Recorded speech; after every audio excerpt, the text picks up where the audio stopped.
আসসালামু আলাইকুম। বাংলা সংবাদে সবাইকে স্বাগত জানাচ্ছি। আমি চিন্তিয়া হক। শুরুতেই সংবাদ শিরোনাম। ইসকনের নিষিদ্ধের ব্যাপারে সরকারের মধ্যে কোনো আলোচনা হয়নি। চিন্ময়ী ইসকন ও সংখ্যালঘুদের নিয়ে নতুন করে যা বলল ভারত।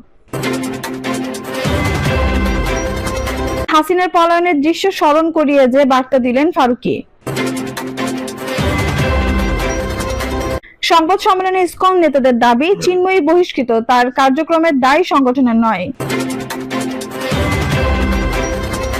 এবং সর্বশেষ জানাবো, খেলাপি ঋণের লাগামহীন ঊর্ধ্বগতি, আইএমএফ এর প্রশ্নের মুখে পড়বে সরকার। দর্শক শুনছিলেন সংবাদ শিরোনাম, এখন বিস্তারিত। ইসকনের নিষিদ্ধের ব্যাপারে সরকারের মধ্যে কোনো আলোচনা হয়নি। অন্তর্বর্তী সরকারের বন ও জলবায়ু পরিবর্তন মন্ত্রণালয়ের উপদেষ্টা সৈয়দা রেজওয়ানা হাসান বলেন, কোন সংস্থা নিষিদ্ধ করার কোনো আলোচনা সরকারের মধ্যে হয়নি।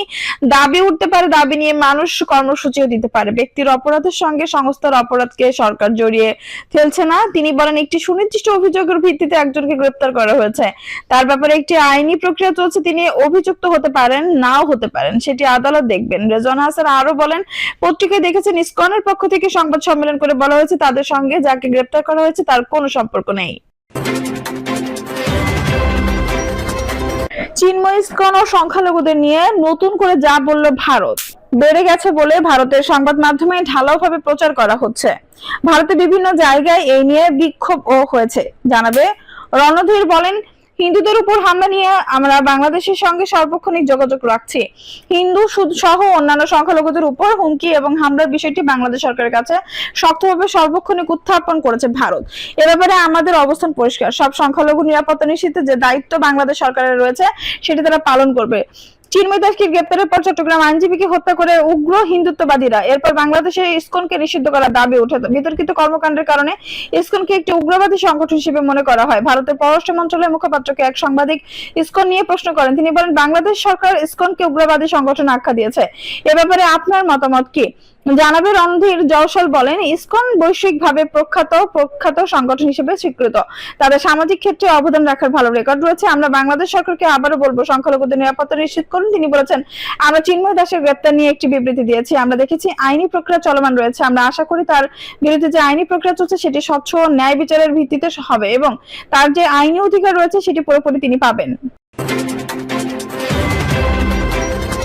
হাসিনার পালায়নের দৃশ্য স্মরণ করিয়ে যে বার্তা দিলেন ফারুকী। চট্টগ্রামে আইন শৃঙ্খলা রক্ষাকারী বাহিনী ও আইনজীবীদের সঙ্গে সম্মিলিত সনাতনী জাগরণ জোটের মুখপাত্র চিন্ময় কৃষ্ণ দাস ব্রহ্মচারীর অনুসারীদের সংঘর্ষের ঘটনা ঘটে। গত মঙ্গলবার 26 নভেম্বর বিকেলে আদালত ভবনের মূল ফটকের সামনে রঙ্গম সিনেমা হল সংলগ্ন এলাকায় অ্যাডভোকেট সাইফুল ইসলাম আলিফকে কুপিয়ে হত্যা করা হয়। এই সংঘর্ষে পুলিশের 10 সদস্য সহ আহত হন অন্তত 37 জন।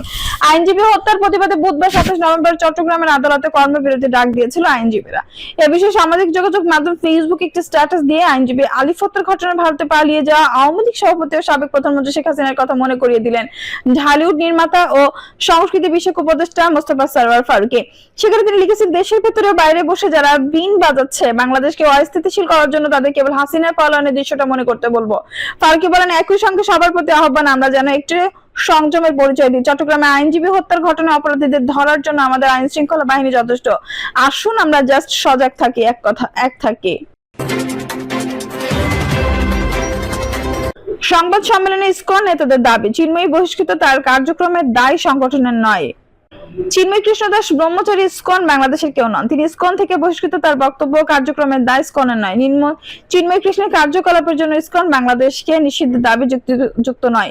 বৃহস্পতিবার রাজধানীর স্বামীবাগে ইসকন বাংলাদেশের আশ্রমে আয়োজিত সংবাদ সম্মেলনে সংগঠনটির নেতারা এসব কথা বলেন। সংবাদ সম্মেলনে লিখিত বক্তব্য ইসকন বাংলাদেশের সাধারণ সম্পাদক চারু চন্দ্র দাস ব্রহ্মচারী বলেন, অনেক মাস আগে প্রবর্তক কৃষ্ণচন্দ্র মন্দিরের অধ্যক্ষ লীলারাজ গৌর দাস, সদস্য স্বতন্ত্র গৌরাঙ্গ দাস এবং চট্টগ্রামের পুন্ডিরিকি ধামের অধ্যক্ষ চিন্ময় কৃষ্ণ দাসকে সাংগঠনিক শৃঙ্খলা ভঙ্গের দায়ে ইসকন বাংলাদেশ থেকে অব্যাহতি দেওয়া হয় এবং উল্লেখ করা হয় তাদের দ্বারা সংগঠিত কার্যক্রম ইসকনের নয়।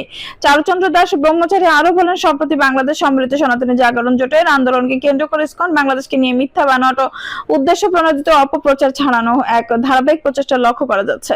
বিশেষত চট্টগ্রামের বিশিষ্ট আইনজীবী সাইফুল ইসলাম আলিফের মর্মান্তিক মৃত্যুর পর এই অপপ্রচেষ্টা চরমে পৌঁছেছে। এটা করা হচ্ছে অন্যায়ভাবে। চারুচন্দ্র দাস বলেন, আমরা স্পষ্টভাবে জানাতে চাই এই ধরনের ন্যাক্কারজনক ঘটনা এবং চলমান আন্দোলনের সঙ্গে ইসকন বাংলাদেশের কোনো ধরনের সম্পৃক্ততা নাই। তিনি আরো বলেন, গত 3 অক্টোবর আনুষ্ঠানিক বিবৃতির মাধ্যমে ইসকন জানিয়ে দেয় যে চিন্ময় কৃষ্ণ দাস ইসকন বাংলাদেশের মুখপাত্র নন।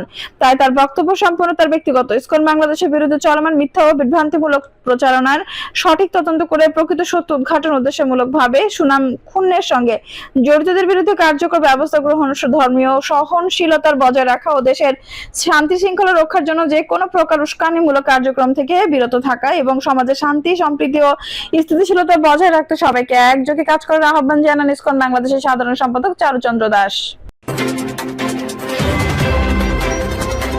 খেলাপি ঋণের লাগামহীন ঊর্ধ্বগতি, আইএমএফ এর প্রশ্নের মুখে পড়বে সরকার।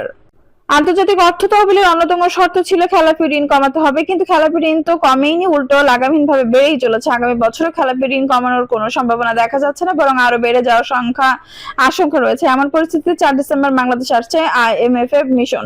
এবার সংস্থাটির মূল প্রশ্ন হবে খেলাপি ঋণের ঊর্ধ্বগতি কিভাবে ঠেকাবে কেন্দ্রীয় ব্যাংক, এ বিষয়ে কি কৌশল নেবে, হঠাৎ খেলাপি ঋণ এত বাড়লো কেন। একই সঙ্গে প্রশ্ন আসবে আগের সরকারের তথ্যের বিশ্বাসযোগ্যতা নিয়েও। সব মিলিয়ে এবার খেলাপি ঋণ নিয়ে বড় প্রশ্নের মুখে পড়বে সরকার। সূত্র জানায় আইএমএফ এর সম্ভাব্য প্রশ্নের জবাবে বাংলাদেশ ব্যাংকও প্রয়োজনীয় প্রস্তুতি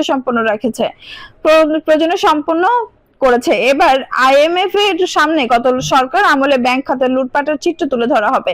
একই সঙ্গে পাচার হওয়া অর্থের চিত্র উপস্থাপন করা হবে। এসব ঋণ আদায় হওয়ার মতো অবস্থায় নেই বলে এগুলো খেলাপি হিসেবে চিহ্নিত করা হচ্ছে, যে কারণে বাড়ছে খেলাপি ঋণ। লুটপাটের পাচার হওয়া ঋণের আরো কিস্তি আগামী দিনে মেয়াদ উত্তীর্ণ হবে, তখন ওইসব ঋণও খেলাপি করা হবে। এসব কারণে আগামী বছরও খেলাপি ঋণ বাড়বে। একই সঙ্গে গত সরকারের আমলে ব্যাংক খাতে খেলাপি ঋণ সহ নানা উপকরণের প্রকৃত তথ্য উপাত্ত গোপন করে জালিয়াতি আড়াল করা চিত্র তুলে ধরা হবে। আইএফএম এর ঋণের চতুর্থ কিস্তির অর্থ ডিসেম্বর ছাড়া হওয়ার কথা রয়েছে। ঋণের তৃতীয় কিস্তির অর্থ ছাড়ে আগে দেওয়া যেসব শর্ত চতুর্থ কিস্তি ছাড়ার আগে বাস্তবায়নের কথা রয়েছে, সেগুলো অগ্রগতি পর্যালোচনা করলে মিশনটি এই লক্ষ্যে 4 ডিসেম্বর আইএমএফ এর একটি মিশন ঢাকায় আসছে। একই সঙ্গে মিশনটি সরকার চাওয়া বাড়তি অর্থ দেওয়ার সম্ভাব্যতা যাচাই করবে। আইএফএম এর অন্যতম একটি শর্ত ছিল আগামী মার্চের মধ্যে খেলাপি ঋণের সংখ্যা অন্তর্বর্তী মানে করতে হবে। বুধবার কেন্দ্রীয় ব্যাংক একটি সার্কুলার জারির মাধ্যমে খেলাপি ঋণের সংজ্ঞা আন্তর্জাতিক মানের করেছে। নতুন এই সংজ্ঞা কার্যকর হবে আগামী বছরের এপ্রিল থেকে। এতে সব ধরনের ঋণ বা ঋণের কিস্তি পরিশোধের নির্ধারিত দিনের 3 মাস পর থেকেই খেলাপি হিসেবে গণ্য করার বিধান করা হয়েছে। বর্তমান মেয়াদী ও কৃষি ঋণ 6 মাস ধরে খেলাপি হচ্ছে। এসব ঋণের ক্ষেত্রে খেলাপি করার মেয়াদ 3 মাস কমানো হয়েছে। এর প্রভাবে খেলাপি ঋণের পরিমাণ আরো বেড়ে যাবে। আইএফএম এর $470 কোটি ঋণের অন্যতম শর্ত হচ্ছে ব্যাংকগুলোর খেলাপি ঋণ কমাতে হবে। সরকার ব্যাংকগুলোর খেলাপি ঋণ 10% নামিয়ে আনার শর্ত রয়েছে। গত বছরের ডিসেম্বরে খাতে খেলাপি ঋণ ছিল 20.99%। গত সেপ্টেম্বর পর্যন্ত এই খাতে খেলাপি ঋণ দাঁড়িয়েছে 40.35%। সরকারি বিশেষায়িত ব্যাংকে খেলাপি ঋণ গত ডিসেম্বরে ছিল 13.87%। ডিসেম্বরে তা সামান্য কম দাঁড়িয়েছে 13.21%। বেসরকারি ব্যাংকগুলো খেলাপি ঋণ 5% মধ্যে নামিয়ে আনার শর্ত রয়েছে। গত ডিসেম্বরে এই খাতে খেলাপি ঋণ ছিল 5.93%। গত সেপ্টেম্বরে তা বেড়ে দাঁড়িয়েছে 11.88%। দেশের ব্যাংক খাতে 15 বছর যেসব জালিয়াতি হয়েছে সেগুলো বড় অংশ বিদেশে পাচার করা হয়েছে। ওইসব ঋণ এতদিন বাণিজ্যিক ব্যাংকগুলোর দুর্নীতিবাজ কর্মকর্তারা খেলাপি হওয়ার যোগ্য হলেও খেলাপি হিসেবে চিহ্নিত করেননি, সেগুলোকে তারা বেআইনিভাবে নিয়মিত দেখিয়েছেন। এর মাধ্যমে ব্যাংক খাতের খেলাপি ঋণের প্রকৃত চিত্র আড়াল করা হয়েছে, যে কারণে সরকার পরিবর্তনের পর নতুন সরকার আমলে 2টি ত্রৈমাসিকের খেলাপি ঋণের চিত্র প্রকাশ করা হয়েছে। এতে দেখা যায় জুন প্রান্তিক ও সেপ্টেম্বর প্রান্তিকে খেলাপি ঋণ বেড়েছে 1,03,000 কোটি টাকা। ফলে এখন খেলাপি ঋণ বেড়েছে 2,85,000 কোটি টাকা দাঁড়িয়েছে। ব্যাংক খাতের সব জালিয়াতির তথ্য এখনো প্রকাশিত হয়নি। এস আলম গ্রুপের দখল করা 9টি ব্যাংকের পর্ষদ বাতিল করে নতুন পর্ষদ পুনর্গঠন করে দেওয়া হয়েছে। ওইসব ব্যাংকে এখন অডিট হচ্ছে। এতে জালিয়াতির সব তথ্য বের হতে আরো সময় লাগবে। ওইসব তথ্য বের হলে খেলাপি ঋণ আরো বেড়ে যাওয়ার আশঙ্কা রয়েছে।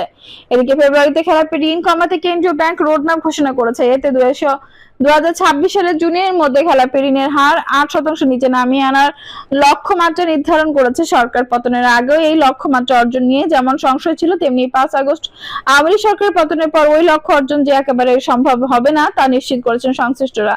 কারণ এখন বহুবিধ কারণে খেলাপি ঋণ বাড়ছে। এই পরিপ্রেক্ষিতে খেলাপি ঋণ কমানোর লক্ষ্যমাত্রা সংশোধন করে আরো বাড়ানোর প্রস্তাব করবে বাংলাদেশ। দর্শক, এই ছিল এখনকার সর্বশেষ সংবাদ। নিউজটি ভালো লাগলে অবশ্যই একটা লাইক দিন, কমেন্টে আপনার মূল্যবান মতামত জানান। সবসময় আমাদের পাশে থাকতে সাবস্ক্রাইব করে বেল বাটনটি অন করে রাখুন। ধন্যবাদ।